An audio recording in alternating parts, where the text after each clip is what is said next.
from Blokees. It is the Action Edition 02 G1 Megatron Energy Explosion version. Or, you know, because of lines, mid-reformat Megatron. But a very cool new version of an Action Edition that we already got, but in purple. So I do want to thank Blokees so much for sending this to me so I could review it for you guys. And I think he's pretty dang cool. Very cool addition to the AE02 regular G1 Megatron, who was very cool to start with. But before we go any further, I want to introduce myself. If you're new to the channel, I'm Captain Kyle. Welcome aboard. Been watching for a while. You already hopefully know that I'm Captain Kyle, because I've said it a bunch of times. And thanks for coming back. That's really cool of you. But we're going to go through this guy bit by bit, all the accessories, all the options, and have some fun along the way. Be right back. So if you are new to the channel, you might be expecting me to put this together laboriously in front of you. If you've watched any of my Blokees videos before, you know I don't play that. So nice box, but he's already together. It took me a while to put this guy together. But he comes with a number of awesome accessories. Comes with a throne, very nice. He comes with a display stand, which also can serve as a perch for a purple version of Laserbeak. Though he also has the claw, in case you want to put him on there as well. As you can see right here, he has the laser sword that he used against Optimus Prime in Transformers the movie, the best one from 1986. He's got his fusion cannon, but he also has some other stuff. But what's neat about this, because he's got his throne, the throne can actually act as storage. Kind of like some of the furniture that has like hidden compartments. You lift up the seat and you can have a bunch of stuff in here. So we have the gun that he used to shoot Optimus Prime because his fusion cannon wasn't there. And if he transformed into a gun at that time, if he could have, there was no one to aim him. So a lot of people are like, oh, it's funny, he's carrying a gun when he turns into a gun. Well, yeah, but who's gonna hold him? He needs to be held, and he likes it when Starscream holds him, yes. Shut up, you moron. He also comes with the energy flail that he used one time on top of a dam against Optimus Prime. He comes with a purple Kremzeek. We'll look closer at him in a bit. He also has a purple reflector in camera mode. And these are alternate legs for Laserbeak, because Laserbeak's legs have a little post on the bottom so he can either perch here or perch on Megatron's arm. And he's got a number of different options as well. Like he's got holes on the side of his arms so that Laserbeak can be there, or he can have his fusion cannon on there, which is good.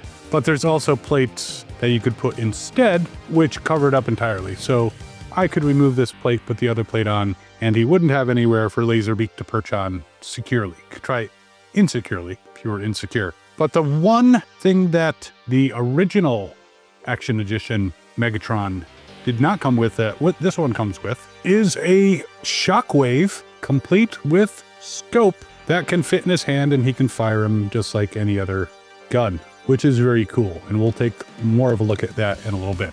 But in the meantime, I'm gonna put these accessories to the side, and we're gonna talk about the main figure, and then we're going to put on some of the accessories, because this is a great kit. It did take me a little while to put them together, but if you've put together the regular Megatron, he's gonna be very familiar. And let's take this nasty sword out of your hand. No slashing Optimus Prime. But I like slashing Optimus Prime. And we'll put him on the turntable of doom so you can see him from all angles. As you can see, he has the barrel of the gun on his back, and he just looks like, you know, the classic Megatron, only being reformatted into Galvatron, which I'm hoping, I don't have any insider knowledge, but I'm hoping that at one point we do get a Galvatron Action Edition. Be nice. Now, as with the other Action Editions, little touch of the magnet inside the symbol, and his eyes light up, as does his Decepticon symbol. Now, the original Megatron Action Edition had a purple glowing symbol. His is clear, though with a white outline around it, so it looks kind of cool. Oops, the light went out. But he does look very cool with the glowing eyes. They are yellow. It actually comes through his neck a little bit. And again, the symbol lights up very nicely. If they had made it purple, it kind of wouldn't have had the same effect, I don't think. And it looks like there is a timer on that light, so it will go out eventually if you don't reuse the magnet on it. Let's talk about the figure himself and his poseability, because one of the amazing things about these model kits is once you assemble them, they have amazing posability. So he can indeed do a full toes-up Jean-Claude Van Damme, or a JCVD as they call it. They being people who comment on my doing that particular test. Now he does have ankle swivels as well, so he can be, they're not ridiculous ankle swivels, but he can be in a pretty good pose there. He can also kick forward. Now he's got these two plates which happen to go up on the front of his hips. So when he kicks forward, they move with it. When you move the leg down, you do need to push them back down.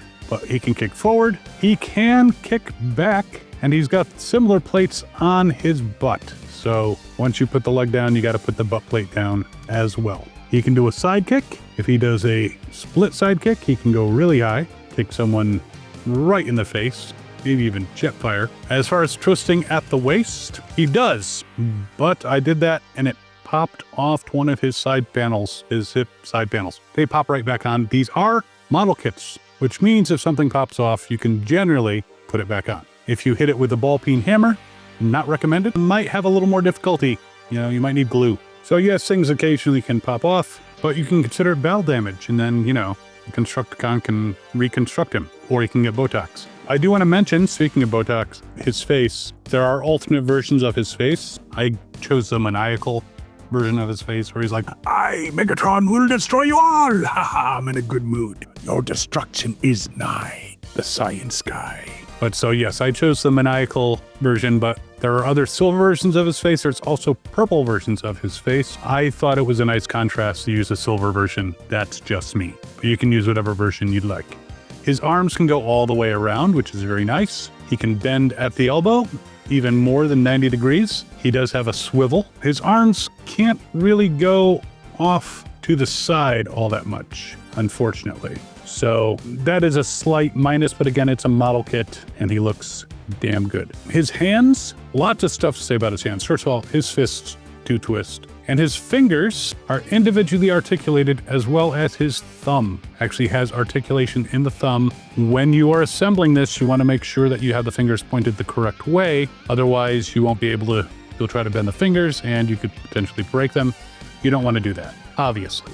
Unless you like breaking toys, in which case you are the villain kid from Toy Story 1. But he may have learned his lesson, you know. But the arms go around, and the head, of course, can turn all the way around and has a bit of movement from side to side. He can kind of look up, so it wiggles. So great articulation, as usual, on this kit once he is fully assembled. Now, things that you can add on, obviously, his fusion cannon. You can take that and put that right on his arm. Got a nice lens on the back for as if it's going to also be a sight. If you could transform, turn that up. You can even take the gun barrel off the back and add it. So if you want a super fusion cannon, you can make it even longer because, you know, size matters in some situations. Though sometimes too big is also a problem. Oh, his leg panels can kind of extend. To be honest, I don't recall this ever being a feature, but for some reason you can extend the leg panels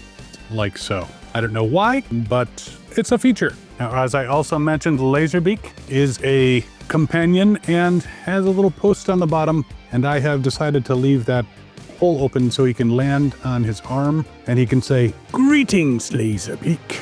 Unlike some of my other warriors, you never fail me." And then, you know, Starscream can look all insulted because, you know, he's got that down to a science. So that's a very cool addition. Though, of course, you can put him on here if you choose. I'll also show you the claw thing, but we'll put him aside. Though I don't want to entirely dismiss him quite yet, because I do want to zoom in a little bit just to show you that his wings, he's got wings, and the wings can basically move in different configurations.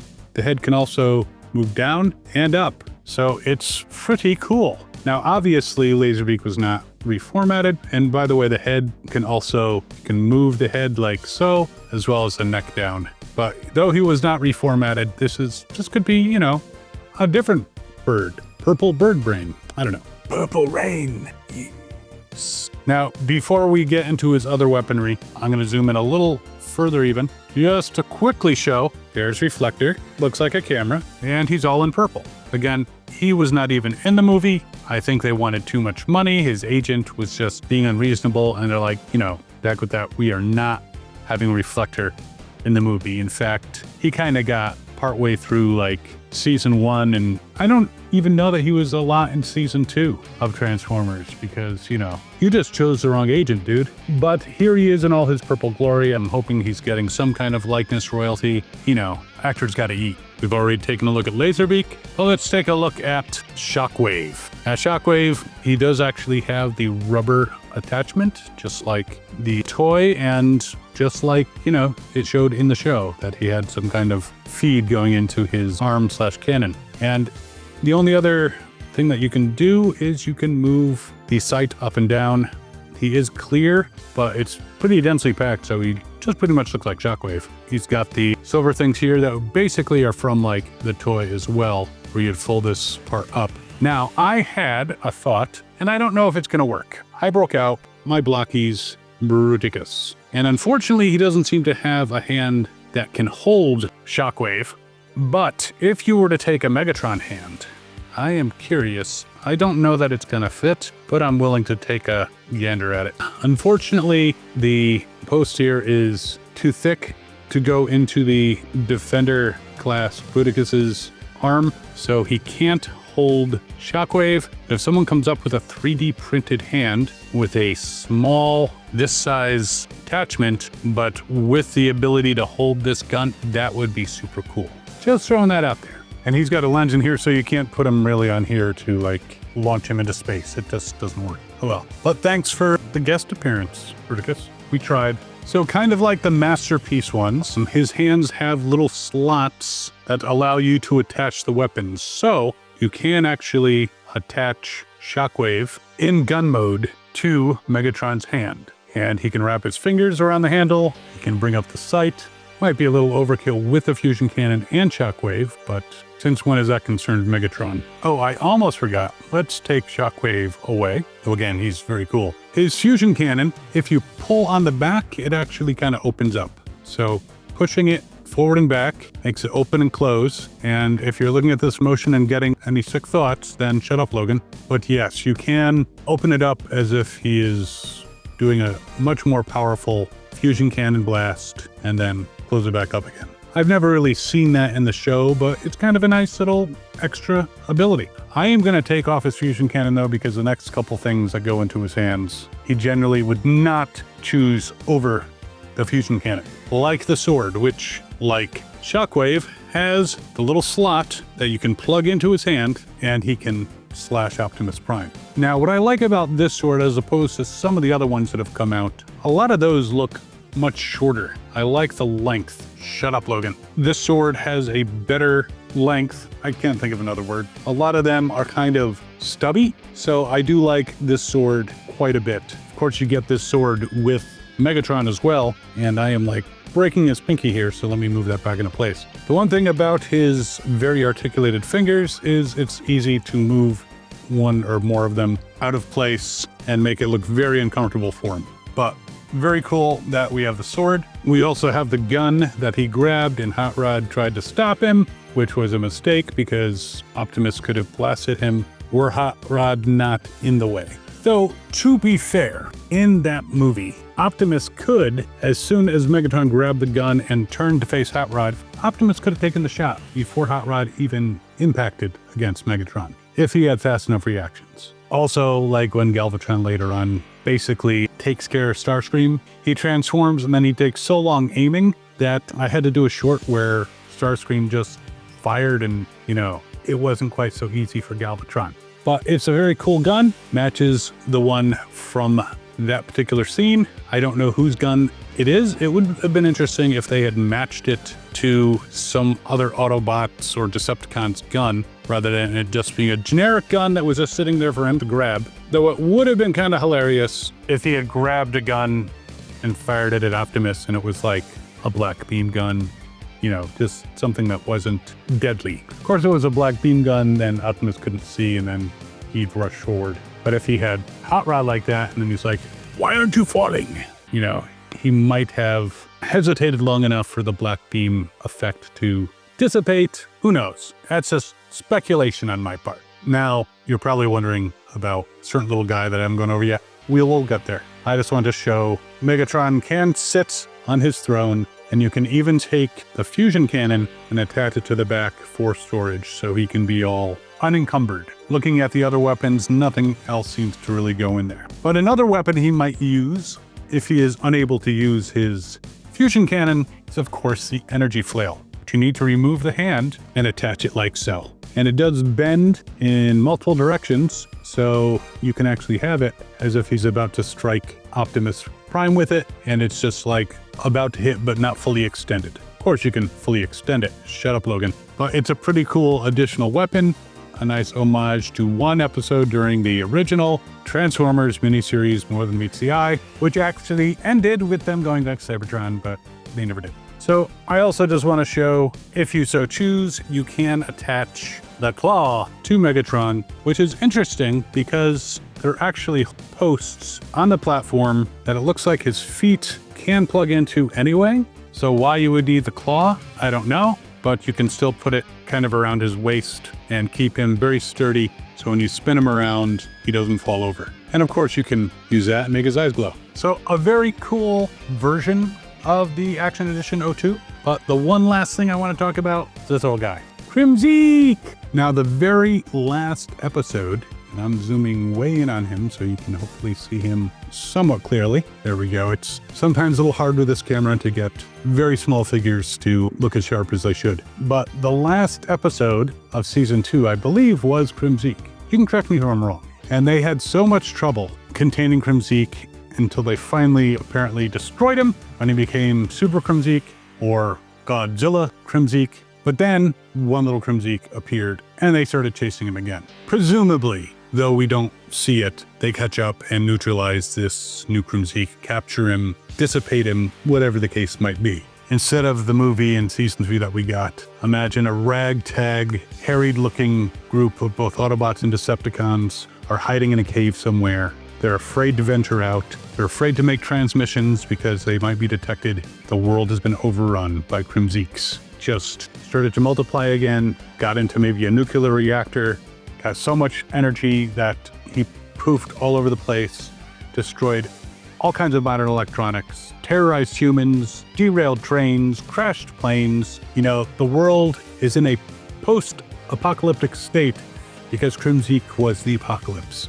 And now both Autobots and Decepticons have put aside their differences to hide and still trying to figure out a way to neutralize all these millions of Kremzeeks that are everywhere. And so far they haven't been able to, just have poor Sunstreaker still around, but he can't get a wax. He's all dirty and grimy and scratched. Maybe Ramjet's in there. Maybe one of the Reflector robots is still around, but his companions are gone, so he can't transform into anything. It's a part of a camera. Maybe Windcharger is still there, and he can temporarily hold off Kremzeeks with his magnetic powers, but not for long, and he has to run and hide.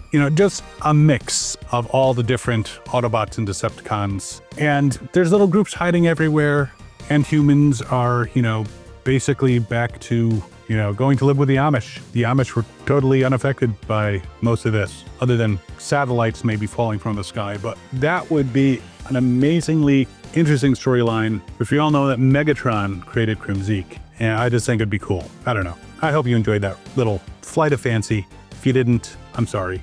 I'm done. But he comes with Kremzeek, and it's a very cool set. And of course, I'm going to put a link in the description so you can pick this up if you would like to. And as far as measurements, which I can't measure him in his alt mode because he doesn't have one, but from the top of the barrel on his back to his feet is about 8 inches. From his head to his feet is about 7 1/4. So he's a hefty guy. He can scale with a lot of your actual Transformers. Great model kit, pretty cool putting it together, and just a lot of features. Blokees, as they usually do, has done an amazing job. I mean, they made this already, but the added Shockwave is really cool. And just the whole purple reformatting type thing, a great homage to a movie that came out 40 years ago. But while you are mulling over whether you want to get this guy, and by the way, if you're having fun watching these videos, feel free to subscribe. That'd be very cool. But while you're thinking about this one, also check out a very cool other Action Edition, Tarn. Very, very very cool. And we will see you next time. As always, have fun and good hunting.